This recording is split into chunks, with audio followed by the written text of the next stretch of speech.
Hello mga lovely people! Welcome to Cucina di Pichi, the home of pacham-pacham recipes. So, kayo na po ang maghusga kung ito po ay binagoongang pork o ginataang pork na maanghang. So, ito po yung mga ingredients natin, mga lovely people. So, meron po tayo dito 600 grams na pork belly. Ayan po. So, bite size lang. Tapos, white onion. And then, chopped 5 cloves na garlic. Tapos, isang pirasong lemon. Tapos, meron tayong sili, 3 peraso po yan, yung malalaki. And then, crushed black pepper. Tapos, syempre, coconut milk, 250 ml lang po yung ginamit ko dyan. Ginisang bagoong, shrimp paste. Tapos, fish sauce patis, medyo bulol ako. Lagi naman, brown sugar, ginamitan din natin. At saka, syempre, yung pangmalakasang kawali ko. Ayan, so yan na po yung favorite na kawali ko. So, procedure po tayo. Nagpainit lang po ako ng kawali. Ngayon, lalagay na natin yung ating pork belly. So, wala pong mantika kasi pag mamantikain po natin siya ng pusa. Ayan, so, hanggang sa medyo mag-brown-brown lang po konti yung karne natin. Tapos, nilagyan ko na rin po ng black pepper. So, siguro mga 1/4 teaspoon lang po ng crushed black pepper. Pwede naman po tayong gumamit ng black pepper powder. Ayan po. So, ayan, medyo mainit na yung kawali. So, hinalo-halo ko lang sila, diba? So, gaya po ng sinabi ko, ang nasa isip ko po ng araw na yan, ay sabi ko, gagawa ko ng ginataang baboy, yung maanghanga. Kaso nga lang, ang isip ko, tapos nilagyan ko ng bago. Para naman po wala siyang masyadong pinagkaiba dun sa niluto kong binagoongang baboy, diba? Kaya lang yun, may kamatis. Pero, naman, in fairness naman, itong version na ito, mas nagustuhan nung kasama ko sa buhay, diba? Ni Boss Marco, mas nasarapan siya dito. So, ayan, konting tusta-tusta pa. Siguro mga mga 7 minutes din na mix-mix ng ganon. Ano bang Tagalog dun sa paghuhukay-hukay ng ganon? Tangtangkot? Ano ba yun? Naririnig ko kasi sa iba. Pero syempre, mga lovely people, sa hindi po nakakaalam. Bisaya po ako. Laking Lanao del Norte po ako. Kaya po, sana maintindihan niyo kung ako'y bulol. So, nagmantika na yung pork natin. So, ginisa na natin yung sibuyas at bawang. Ayan. So, matik-matik na lang, no? Ganun talaga. Ayan. Ngayon, pagkatapos niya, nilagay ko na rin yung sili. So, itong siling habang ito, masarap ito kasi medyo manamis-namis. At saka hindi siya super anghang. And then, nagtira lang ako ng konting sili para pang-garnish natin mamaya. So, ayan po, halo-halo lang ulit, diba?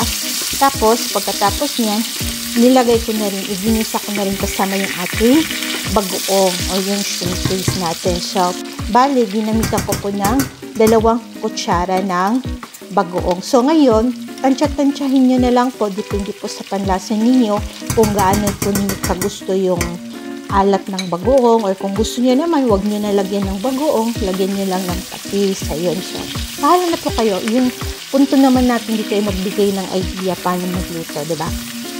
So, ayan na po. Okay na yung bagoong natin. So, mix-mix lang ulit. Tapos, pagkatapos idadagdag na rin natin dyan yung ating lemon. So, pinigaan ko lang.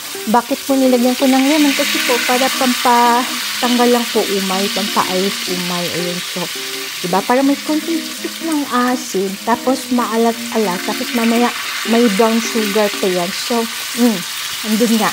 Masarap din naging result nito, mga lovely people. Oy! Talaga naman, pinuri ang sarili. Huwag kayong kumontra dyan. Kaya yun. So, ayan, mix-mix lang ulit. And then, after that one, nilagyan ko na po na yan ng ating brown sugar. Tingnan natin kung tama ba yung mga pinagsasabi ko. So, nilagyan ko lang po ng at least mga 2 teaspoons of brown sugar itong ating recipe ito. Ayan, so para medyo balance lang. Tsaka yung, ayan po, 2 teaspoons po ng brown sugar yung nilagay ko. Ayan. Tapos, pagkatapos ng brown sugar, nilagyan ko lang ng at least 1 tablespoon of patis. Para lang talaga, kasi para may lasa. Kaya, kasi sa pang-amoy ko, hindi pa siya sakto yung bagoong na, maalat. Yung, hindi pa tama yung alat niya. So, ayoko naman din sobrahan lang lagyan ng bagoong. Kaya yun, inahanuhan ko pa rin ng patis. Maintindihan niyo pa? Kaya yun, tapos yung ating 250 ml na gata, ganyan. Tapos, nalagyan ko rin ng konting tubig yan kasi yung container ng gata, binanlawan ko siya, tapos nilagay ko siya dyan, dinagdag ko siya sa sabaw. Tapos, adjust nyo yung heat nyo from high heat now to medium heat. So, para po hindi mabilis masunog. And then, tinakpan ko lang po hanggang sa mag-reduce yung sabaw niya or yung sauce niya, at saka hanggang sa mas lumambot pa po yung karne natin. Tapos, ayun na po, luto na siya, ready na. Ngayon, anong nangyari? Spicy pork ginataan o binagoongang pork? O, diba? Hindi rin yan matatawag na Bicol Express kasi parang ang layo naman niya din sa Bicol Express, o, diba? So, ayan po mga lovely people. Sana po ay may natutunan na naman po kayong isang pacham-pacham recipe galing po sa inyong kaibigan na si Peachy.